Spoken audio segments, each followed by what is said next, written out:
Avez-vous déjà ressenti que votre vie avait besoin d'une pause, que votre cœur cherchait des réponses, mais sans savoir par où commencer? Chemin de la foi, découverte sur le chemin de l'âme, n'est pas seulement un livre, c'est un voyage, une histoire vraie de dépassement, de foi et de transformation qui vous inspirera à franchir la prochaine étape de votre vie. Découvrez comment les défis peuvent se transformer en leçons et comment chaque instant peut devenir une opportunité de se reconnecter à l'essentiel. Ce livre s'adresse à ceux qui cherchent plus que des histoires. Ils cherchent un but, une inspiration, une rencontre avec eux-mêmes. Disponible exclusivement sur Amazon. Lien dans la description de la vidéo. Commencez dès aujourd'hui votre voyage de transformation. Chemin de la foi. Découverte sur le chemin de l'âme. Qu'attendez-vous?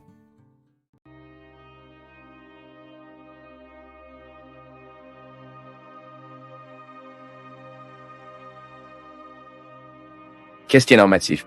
Parce que c'est normal, tout le monde passe. Je passe, vous passe, Ivan Ilso passe. Et les gens qui sont ici? Il y a quelques phases de nos vies que ces crises sont plus aiguës.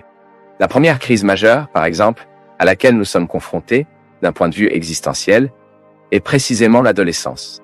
Parce qu'à l'adolescence, nous vivons une phase de transition. Nous ne sommes plus l'enfant qu'il était, mais nous ne sommes plus l'adulte. Cette phase est donc une phase d'inconfort existentiel. Tous ceux qui vivent avec un adolescent le savent. L'adolescent est un peu en colère. Il pense que le monde a tout tort, il ne se sent pas compris par quiconque, fait normatif, fait partie de la vie. Lorsque nous vivons ces phases, et cela peut arriver à d'autres moments de la vie, il y a des professionnels qui disent que chaque fin neuve pour nous sera toujours un conflit. Parce que nous terminons une phase de vie, en commençant un autre.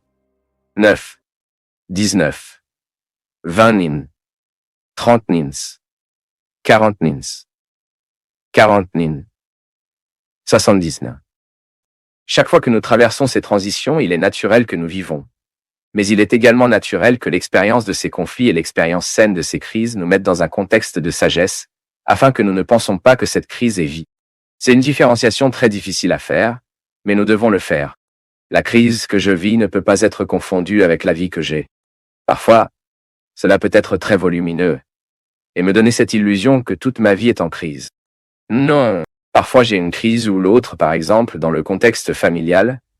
Je peux avoir une crise de foi, dans mon contexte religieux et spirituel.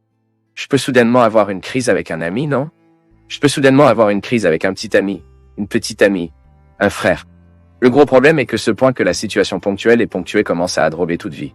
Ensuite, le conflit que vous avez eu dans la vie affective commence à perturber votre vie professionnelle, votre vie de famille, votre vie spirituelle. Ensuite, la crise est comme une rivière qui a reçu trop d'eau et ne s'intègre pas à l'intérieur. Que fait-elle? Il déborde. Ce que nous pouvons faire. Gérer bien la crise. Comme, tout d'abord, découvrez pourquoi il existe. Pourquoi suis-je en détresse?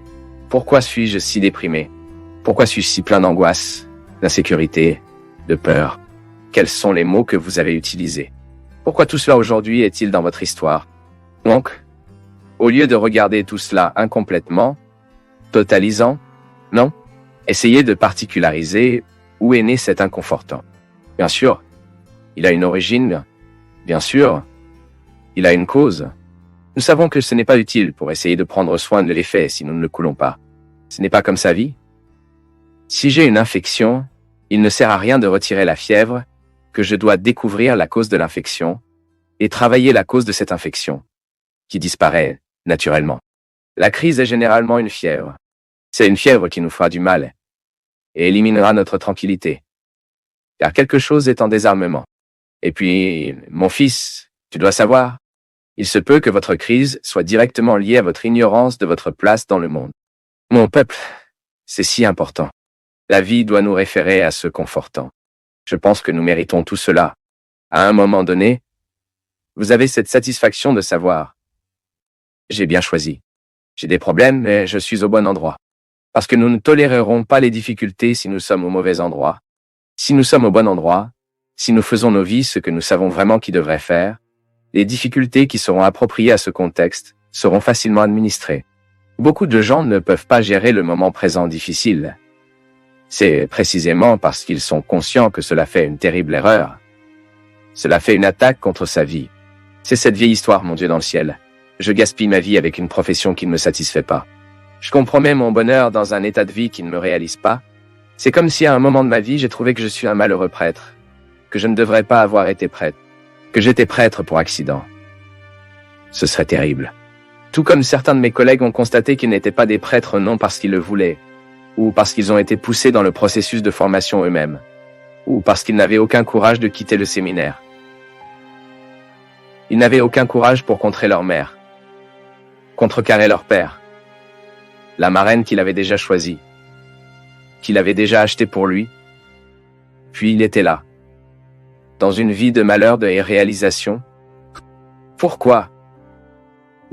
Ensuite, toutes les difficultés qui conviennent à la vie du prêtre, il ne tolérera pas.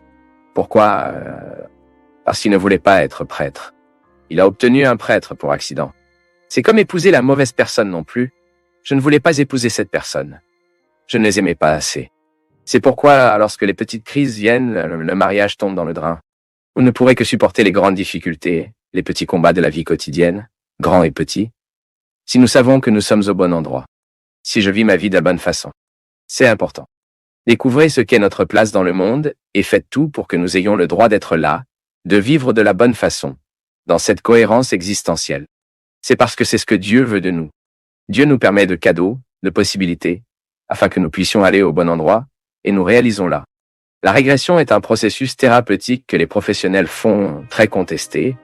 Il y a beaucoup de gens, il y a une régression inconsciente, qui est celle que la personne a l'air de dormir. Il est incité à un processus. Je ne sais pas.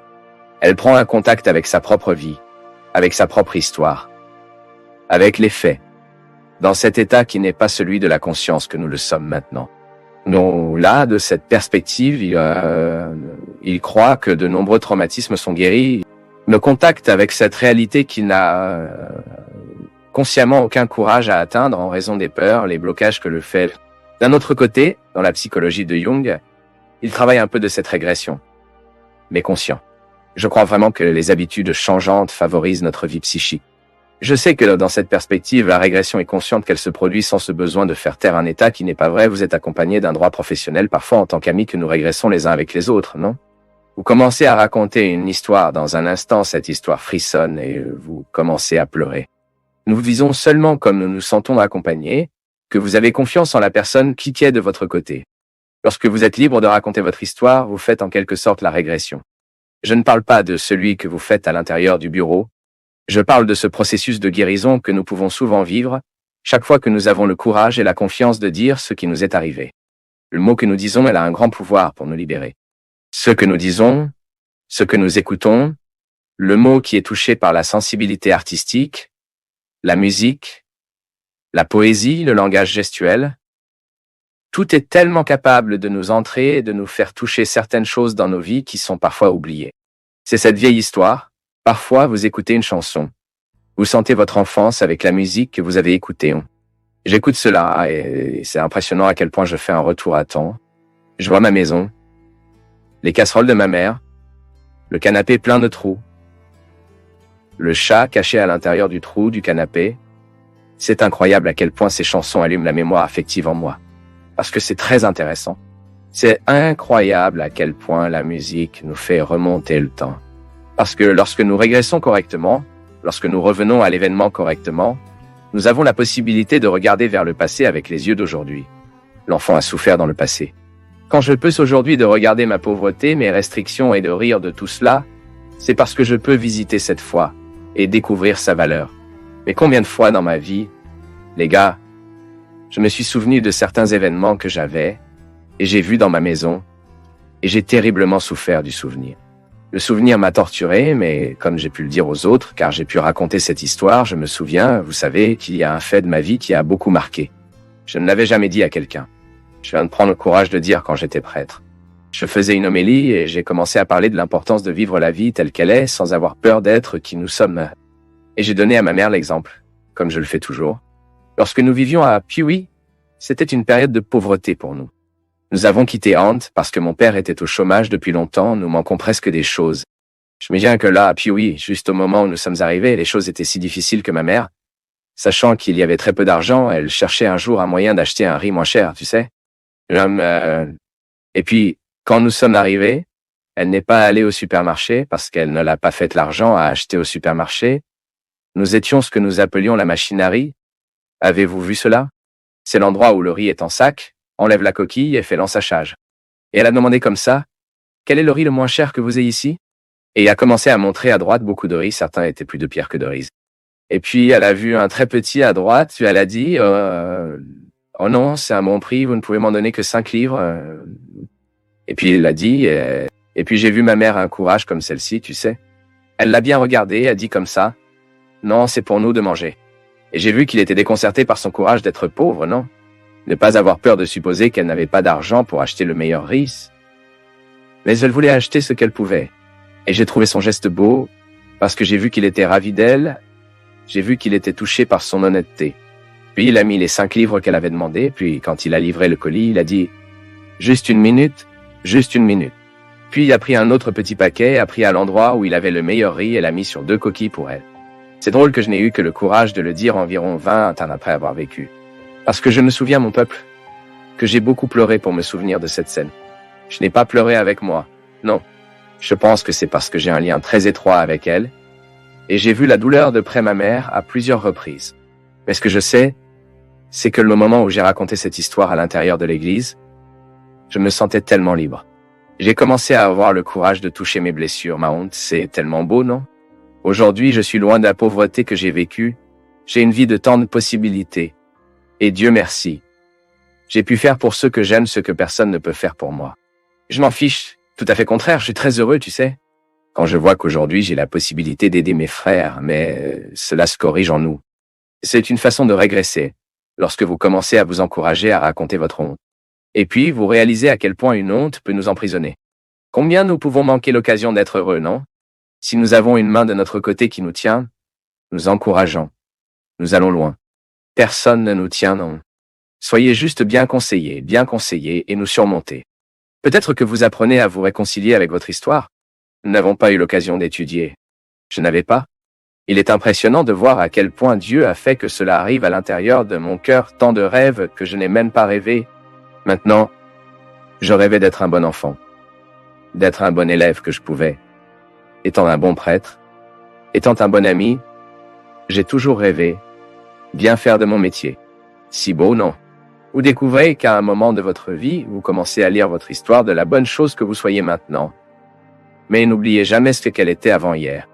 Nous ne sommes pas par hasard. Ceci régresse correctement.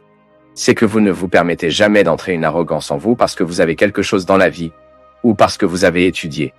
Combien de fois trouvons-nous des gens ignorants et arrogants? Car il y a un titre de doctorat, ou parce qu'il est une personne célèbre, ou parce qu'elle avait une reconnaissance de l'œuvre.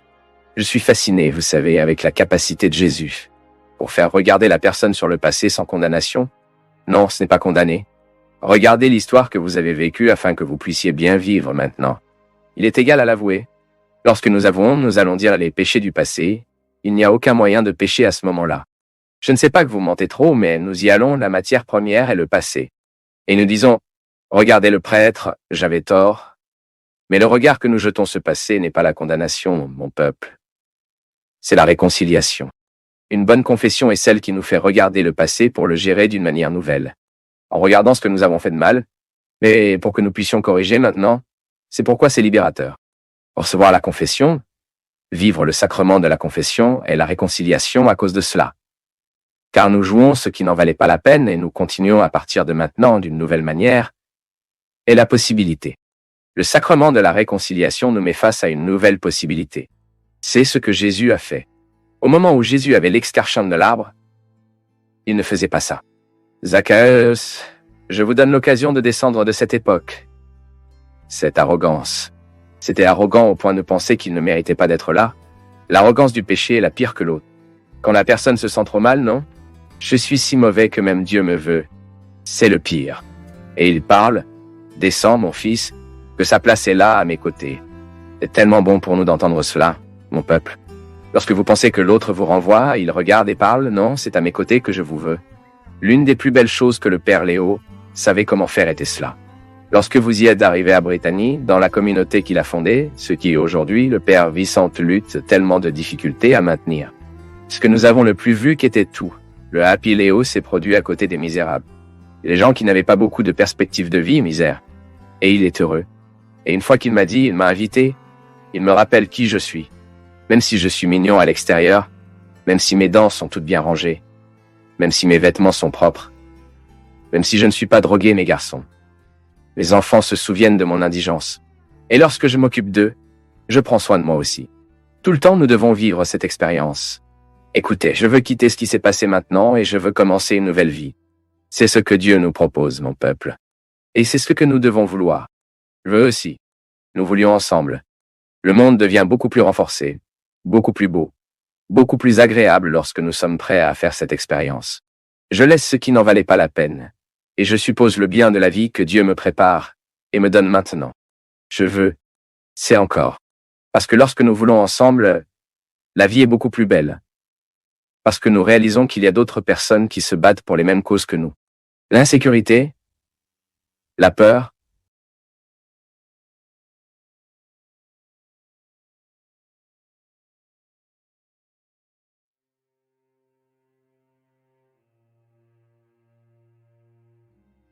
modifiez le carburant que vous mettez dans votre vie.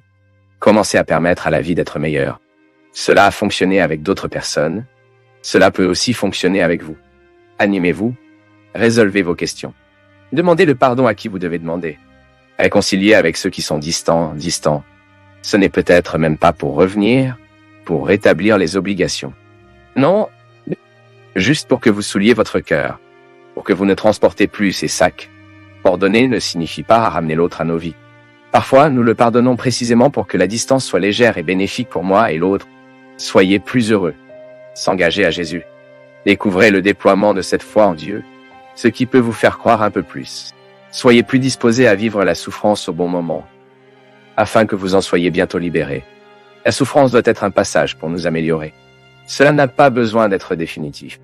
La lutte est définitive, mais la souffrance de la lutte est une fois, et quand les combats ne doivent pas être synonymes de douleur, de mal, de souffrance, pas de poids. Le combat peut être de nous rendre heureux. Au moment où vous vous battez, vous devez être heureux, parce que vous êtes utile, que vous faites la bonne chose. Nous constatons donc que Noël peut être tous les jours, car cette lutte de la Renaissance n'est pas en nous. Les gens meurent. Les gens se lassent de nous, les gens partent, les gens nous trompent parce que c'est comme ça. Ah, mais pourquoi m'est-il arrivé? Je suis une si bonne personne. Cela arrive avec de bonnes personnes et de mauvaises personnes. Il ne sert à rien de porter des coups de pied. La vie ne sera pas différente parce que nous ne l'apprécions pas telle qu'elle est.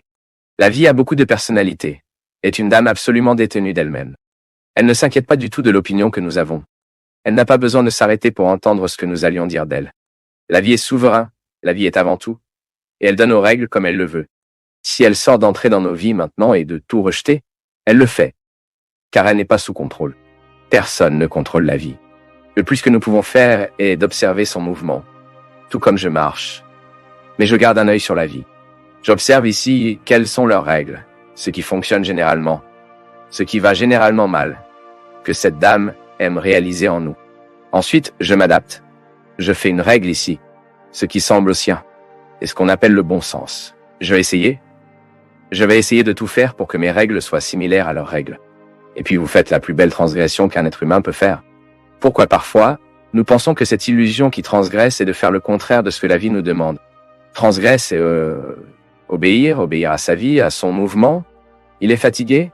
La transgresse se repose, car à cette époque, personne n'a le droit de se reposer. Avez-vous besoin de vous taire? Restez.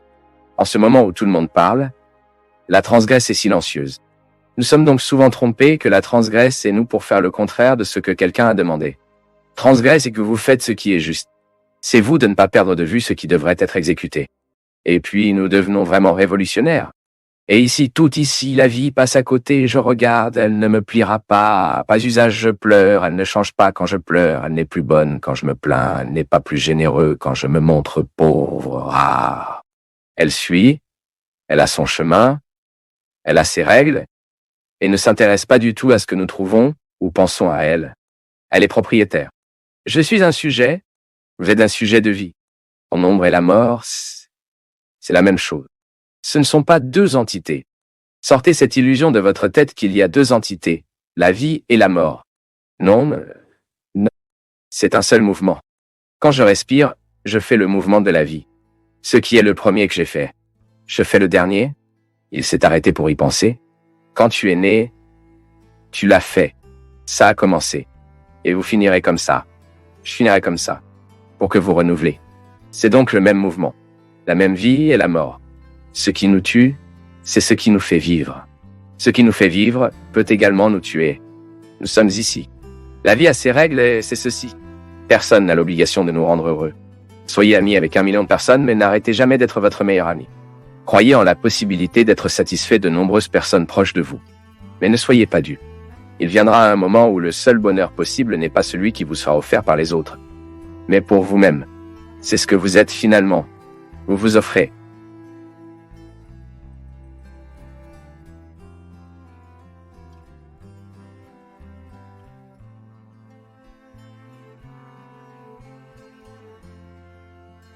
Chaque fois que nous vivons une trahison et que nous choisissons de recommencer, vous devrez vivre le défi de l'amour sans confiance. Je me souviens d'une fois que j'ai écrit à ce sujet sur Twitter, et certaines personnes ont contesté. Oh, mais s'il n'y a pas de confiance, il n'y a pas d'amour. Non, ça n'a rien à voir avec une chose avec une autre. J'aimerais bien mon fils et je ne lui fais pas confiance. Pour ce qu'il a fait. Pour la désobéissance, mais j'aime. Quoi qu'il en soit, donc je pourrais bien aimer et ne plus faire confiance. Ensuite, il est plus difficile de continuer. Car quand j'aime et que je fais confiance, j'ai deux fondations. Quand j'aime juste et je ne fais pas confiance, je ne peux compter que sur une base pour la relation. Mais ensuite, nous avons une chance. Il est plus facile pour vous de reconstruire la confiance que vous reconstruisez l'amour. Lorsque nous cessons d'aimer, il est très difficile de reconstruire l'amour. Parce que l'amour est un mouvement très naturel en nous. Je n'ai aucun moyen de le dire. J'aimerais. Non, je peux même dire je vais faire attention, je fais un effort pour être généreux, pour être aimant, mais aimer qui unit deux personnes et fait fonctionner un mariage? Je pense que la décision est la continuité de ce qui existait auparavant. Donc quand un couple perd l'amour, il est beaucoup plus difficile de reconstruire la relation. Parce que nous ne savons pas où tirer cet amour, car c'est très mystérieux. Déjà la confiance? Non. La confiance est déjà un territoire plus éclairé. Il est plus facile pour vous de rechercher des actions quotidiennes qui peuvent aider à reconstruire la confiance. Par exemple, nos téléphones portables n'auront pas de mot de passe. Nous n'aurons rien à nous cacher. Marié là où il y a eu une trahison précise, au premier moment de la reconstruction, pour s'effondrer toutes les situations qui pourraient générer la méfiance de l'autre. Mais il a droit.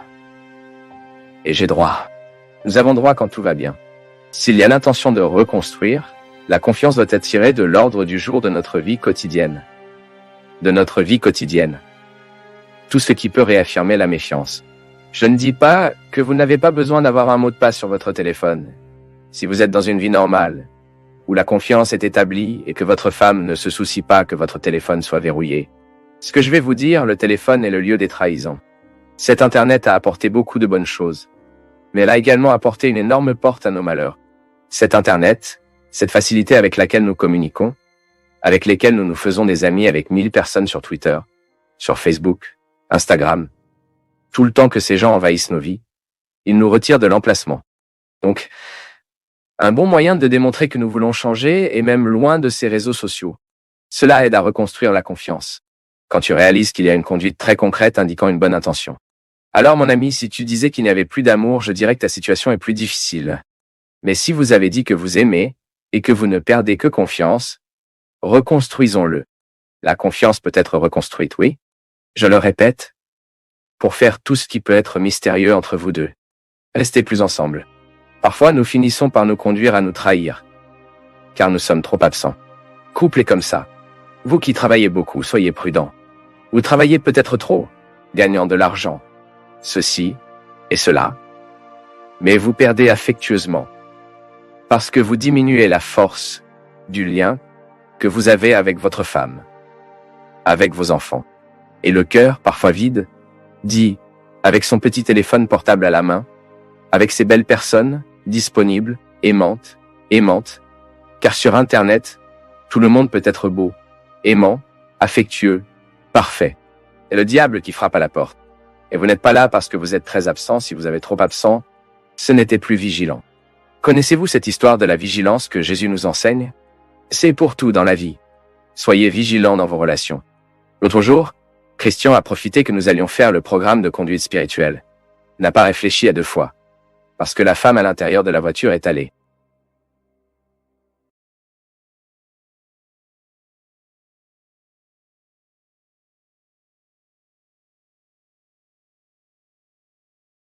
Nous du Path of Faith sommes heureux d'être avec vous en ce moment.